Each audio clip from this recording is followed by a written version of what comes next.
Pirmą kartą Baltijos šalyse mes atvežėm Kiat asfalto frezą modeliu PM620, 600 arklio galių, 2 metrų būgno pločio.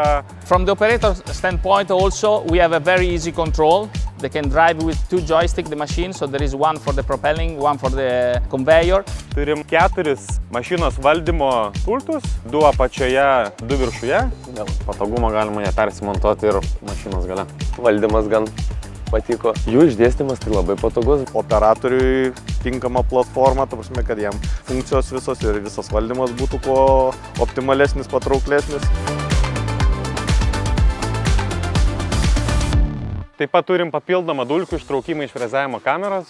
Tokiu būdu aplinkui dirbantiems žmonėm ir darbuotojam yra mažiau dulkių, maloniau dirbti. Turim papildomų 12 ledinių žibintų, kurie labai padeda dirbti naktį, tikrai apšviečia visą frezuojamą teritoriją ir aplinkui.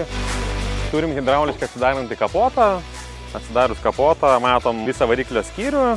Tai tiesiog kiekvieną dieną galima apsižiūrėti, ar užtenka skysčių, ar yra tepalo. Visi filtrai yra pasiekiami realiai grindų lygi, kad mes nestovėtume kolonėliai su pistoletu ir ilgai piltume kūrą, tai čia tiesiog yra aukšto slėgio siurblys, kuris pats susisiurbia kūrą. Ta mašina turi aukšto slėgio vandens siurblį, pistoletą galėsim rasti gale įrankių skyriui ir tiesiog po kiekvieną dieną po darbų įsiplaunam, tai labai patogus dalykas. Turim sistemą, kur galima užsipilti vandenį iš kito vandens šaltinio ir tiesiog iš kito vandens telkinio, upės ar ežero įsisiurbti vandens. Rādīt varbūt uz to iekārtu, ka viņam ir stikli, kas, teiksim, lielā stiprā vējā vai lietu. Šeit par to ir padomāts.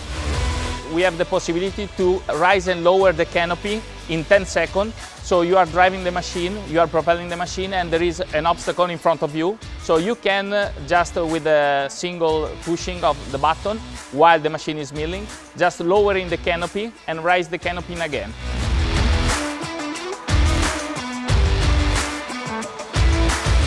Ir daudz tādu mazu knifiņu, kas tomēr atvieglo procesu gan darbā. Tai Kiatui visą laiką yra svarbu saugumas, operatoriaus komfortas ir patogumas, ką mes čia ir turim.